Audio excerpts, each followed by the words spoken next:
Hollande n'a pas droit, s'il est élu, n'a pas droit à l'erreur. La droite et l'extrême droite, dans les années qui viennent, ne laisseront passer aucune erreur. Et donc les marchés financiers vont tout de suite mettre la pression sur le gouvernement français pour s'assurer qu'il ratifie très vite le nouveau traité européen, le pacte budgétaire, et qu'il met en œuvre des politiques de restriction budgétaire et d'austérité pour faire rentrer la France dans les objectifs de ce pacte budgétaire, donc réduire très rapidement le déficit budgétaire.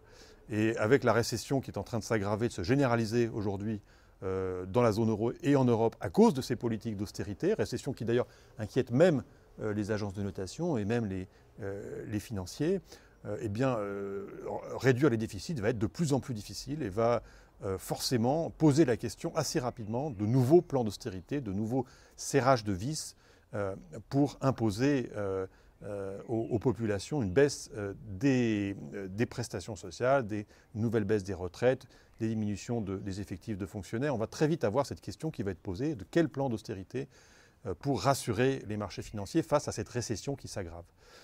Et donc, véritablement, cette menace de troisième tour financier doit être prise très au sérieux. Le nouveau gouvernement de gauche devra très vite soit donner des gages et engager une politique d'austérité qui tourne le dos aux espoirs de son électorat,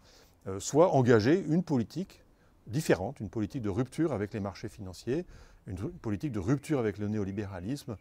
pour laquelle il existe des mesures déjà répertoriées, déjà proposées depuis longtemps, mais qui nécessitent maintenant un choix politique.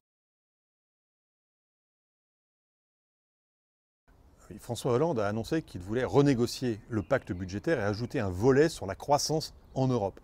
avec l'idée que, certes, les gouvernements sont obligés de faire de la rigueur au niveau national, mais qu'au niveau européen, l'Union européenne, la zone euro, pourrait prendre, elle, des mesures de relance qui contrecarreraient les effets récessifs des plans d'austérité nationaux.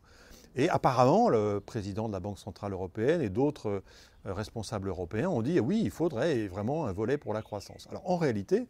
ils ne sont pas du tout d'accord entre eux sur ce que serait un volet pour la croissance. Du côté de François Hollande, on parle plutôt de mesures nouvelles en matière d'obligations européennes qui permettraient de financer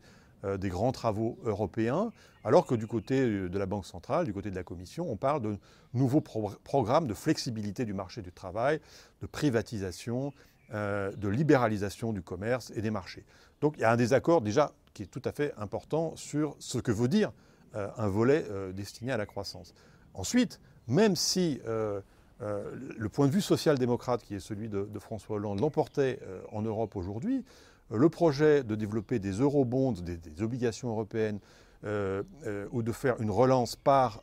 le budget européen, ce projet se heurte à une réalité très, très brutale, qui est que le budget européen est aujourd'hui plafonné à 1% du PIB de la zone euro, et qu'il est impossible de faire une relance macroéconomique au niveau européen avec un budget aussi dérisoire. Et ce budget, il faudrait l'augmenter de façon importante. Il faudrait donc établir une nouvelle fiscalité européenne, une taxe sur les transactions financières qui rapporte plusieurs centaines de milliards d'euros, une taxe sur les émissions de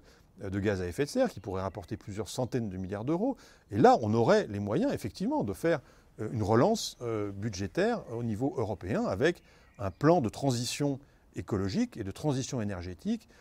qui pourrait réellement créer des emplois et relancer une dynamique de création d'emplois en Europe. Malheureusement, aujourd'hui, ça est du domaine de l'impossible. En tout cas, ça suppose une rupture très fondamentale avec les règles actuelles de l'Union européenne, avec le fonctionnement actuel des traités, avec le fonctionnement actuel de la Banque centrale européenne. Et ça suppose donc pas simplement une renégociation de ce traité, ça suppose pas simplement d'ajouter un petit volet sur la croissance à ce traité, mais ça suppose de refonder complètement les traités européens et d'instituer un nouveau traité de solidarité et de développement pour la transition écologique en Europe.